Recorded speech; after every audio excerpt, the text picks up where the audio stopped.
जय हिंद दोस्तों, मेरा नाम पीयूष द्विवेदी है और आज हम एक ऐसे मुद्दे के बारे में बात करेंगे जो लगातार चर्चाओं में बना हुआ है।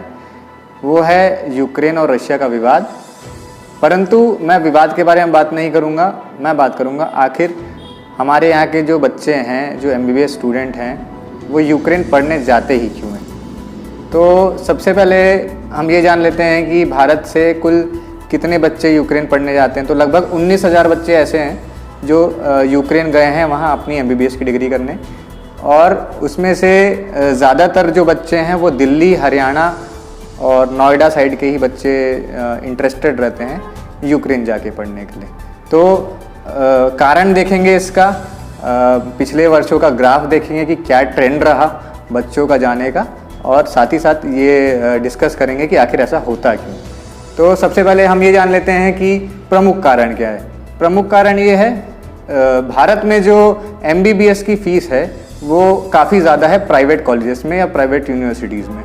वहीं यूक्रेन की बात करें या पोलैंड की बात करें तो कंपैरेटिवली काफ़ी कम है।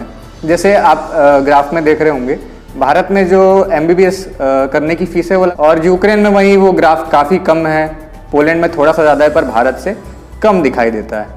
दूसरा कारण क्या है? दूसरा कारण ये है कि बाहर जाके पढ़ने की इच्छा, बाहर जा कर के अपने आप को एक्सप्लोर करना चाहते हैं लोग, बाहर जाके एक्सपोजर लेना चाहते हैं कुछ बच्चे, इसलिए भी वो यूक्रेन जा कर के पढ़ते हैं। साथ ही साथ एक बहुप्रतिष्ठित परीक्षा होती है भारत में मेडिकल की, जिसे नीट के नाम से जाना जाता है।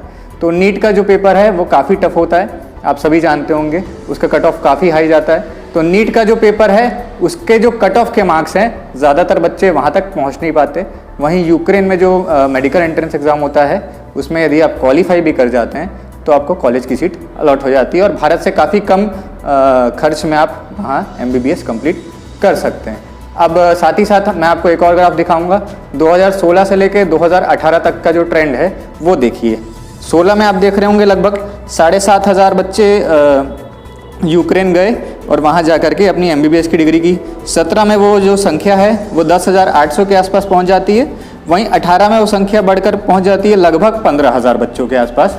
तो ये जो ग्राफ है, ये जो क्रम है वो बढ़ता हुआ दिखाई पड़ता है 3 सालों की स्टडी का देखते हैं हम। तो साथ ही साथ जो यूक्रेन की जो डिग्री है वो वर्ल्ड हेल्थ ऑर्गेनाइजेशन से मान्यता प्राप्त है। यूक्रेन की जो डिग्री है उसे आप लेकर दुनिया में कहीं पर भी नौकरी पा सकते हैं, किसी भी हॉस्पिटल में प्रैक्टिस कर सकते हैं, और वही चीज़ भारत के MBBS के साथ भी आप दुनिया में कहीं भी जाके प्रैक्टिस कर सकते हैं। तो देखा जाए तो वो कम खर्च में पढ़ करके यूक्रेन के बच्चे भी दुनिया भर में जॉब कर सकते हैं, और भारत से जो MBBS की डिग्री कर रहे हैं वो भी कहीं पर भी जॉब कर सकते हैं। इस वजह से भी जो बच्चे हैं वो यूक्रेन जाकर, रशिया जाकर पढ़ना ऑप्ट करते हैं, उसके लिए अप्लाई करते हैं। साथ ही साथ कई सारी कंसल्टेंसी एजेंसी है जो आपको वीज़ा वगैरह, रहने की व्यवस्था करा के देती है। तो वो भी काफ़ी आसान हो जाता है बच्चों के लिए वहाँ पे जाके सेटल होना, वहाँ पे जाके पढ़ना, क्योंकि ये सारी चीज़ें उनको करके दे दी जाती हैं। यूक्रेन का वीज़ा मिलना भी आसान है एज़ कम्पेयर टू USA और बाकी कंट्रीज से। तो एक कारण ये भी बनता है। अब भारतीय सरकार को, भारतीय गवर्नमेंट को ये प्रयास करने चाहिए कि इस प्रकार का जो ब्रेन ड्रेन हो रहा है, बच्चे जो बाहर जाके पढ़ रहे हैं, इतनी ज़्यादा यहाँ पे जो मेडिकल की फ़ीस है वो ना हो।